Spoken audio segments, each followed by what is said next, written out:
ওই আমি সান্ডা খাই মুরগির আন্ডা। ইচ্ছিরে লাগছে বহুত ঠান্ডা। সৌদি আরবে কফিলের যন্ত্রণায় 1971 সালে আমার দাদা পরদাদারা সৌদি ছেড়ে বাংলাদেশ এসে বসবাস শুরু করছিল।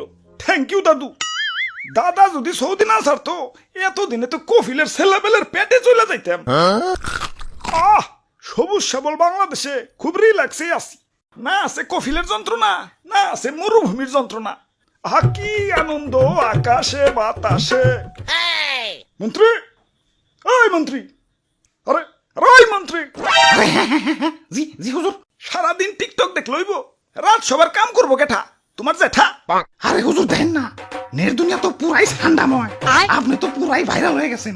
নেটে ঢুকলেই খালি আপনার ছবি। কি কো তাই নাকি? কিরে ফোন দিল কেনা? হ্যালো, কে? সময় টিভি ইন্টারভিউ দিতে হইব। বাহ ভালোই তো। আচ্ছা ঠিক আছে।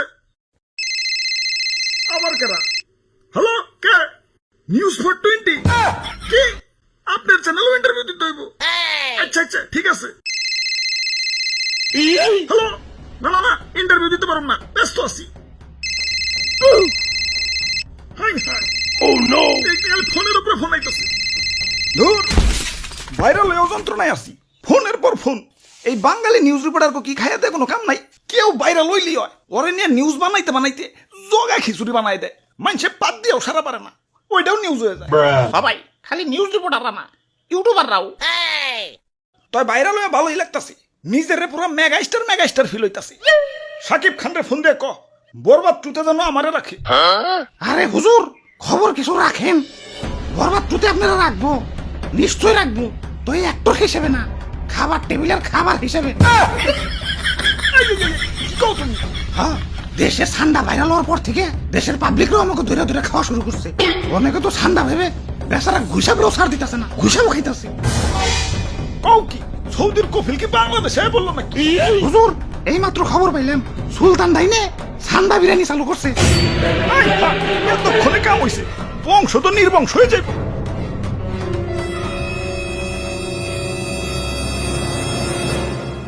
না অনেক হয়েছে, আর না, এর একটা ভিত করুনি লাগবো। মন্ত্রী, আমার সৈন্যদের প্রস্তুত করো। যা যা আছে সব কিছু নিয়ে এয়ারপোর্টে হাজির হও। দেশ ছেড়ে পলাই তুইব। গুইসাপ, তোমরাও চলো। যে দেশে ইন্টারনেট নাই ওই দেশে যাবো।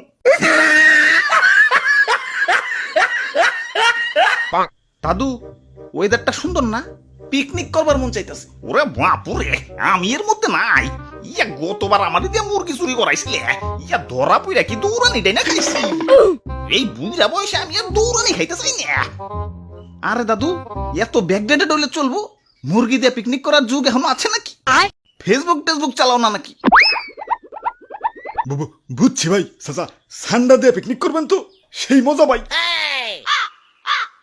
কিন্তু সান্ডা পামু কোনে? সান্ডা তো মরুভূমিতে থাকে। এখন এই গরমে কি মরুভূমিতে যাবো নাকি? আরে দাদু, সান্ডা ধরতে আবার মরুভূমিতে যাওয়া লাগে নাকি? বাংলাদেশের জঙ্গলেই তো অভাব নাই। তাহলে তাহলে তাড়াতাড়ি চলেন ভাই, দেরি করুন যাবো না, আগে সান্ডা ধরে নিয়ে আসি। ইয়া কই, ইয়া দূর দূরান্ত তো কোনো সান্ডা দেখতাছি না। খারাপ, ওই দিকটা একটু দেখে আহি। ধুর, সান্ডার আন্ডাও তো খুঁজে পাইতেছি না। চলো দাদু, পোল্ট্রি দিয়ে পিকনিক করি গে।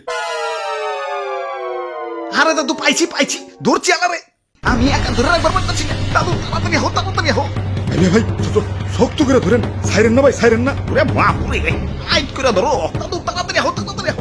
শরীর অনেক শক্তি, একা ধরে রাখবার পারতেছি না।